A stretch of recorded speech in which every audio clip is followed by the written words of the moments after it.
Hello, myself Shivangi Lohmi. I'm a legal intern at Lexis & Company.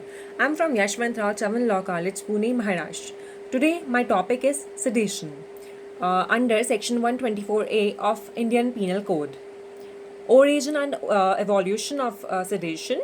Sedition, as per Section 124A of IPC, reads as whoever by words, either spoken or written, or by signs, or by visible representation, or otherwise, brings or attempts to bring into hatred or contempt, or excites or attempts to excite disaffection towards the government established by law in India, shall be punished with imprisonment for life, to which fine may be added, or with imprisonment which may extend to 3 years, to which fine may be added, or with fine.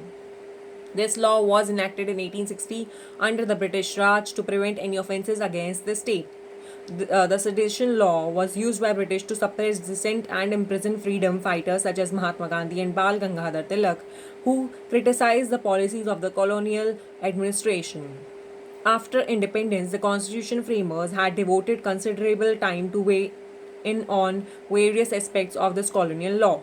One of the most vehement critics of the sedition law was K.M. Munshi, who argued that such a draconian law is a threat to democracy in India. He argued that, as a matter of fact, the essence of democracy is criticism of government. It was due to his efforts and the persistence of the Sikh leader Bhupinder Singh Mann that the word sedition was omitted from the constitution. However, this law was reimposed by the very controversial First Amendment that was passed by the government headed by the first Prime Minister Jawaharlal Nehru.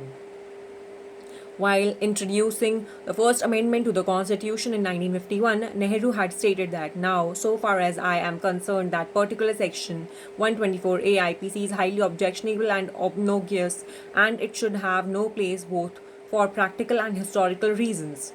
If you like in anybody for laws that we might pass, the sooner we get rid of it, the better.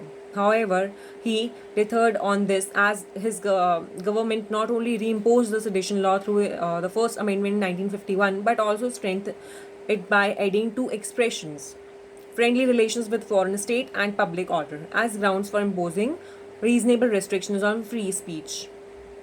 So, legal flaws and spurious interpretation. Legally speaking, one of the main problems with the sedition law is that it is poorly defined. The term bring into hatred or contempt or an attempt to excite disaffection can be interpreted in many ways, and this empowers the police and the government to harass the innocent citizens who are across the fence from them.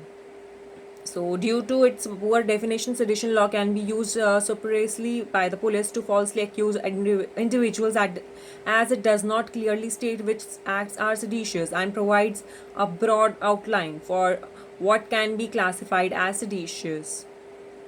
Similarly, Delhi High Court's ruling in the Disha Ravi case clearly stated that government cannot put citizens behind bars simply because they choose to disagree with the state policies, and the offence of sedition cannot be invoked to minister to the wounded vanity of the governments.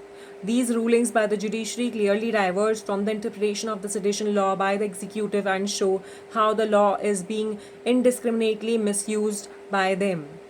This video doesn't solicit any types of promotions or advertisements as per the guidelines of Bar Council of India, and the sole purpose of this video is for education purposes only. Please like, share and comment on my video and do subscribe this channel. Thank you so much.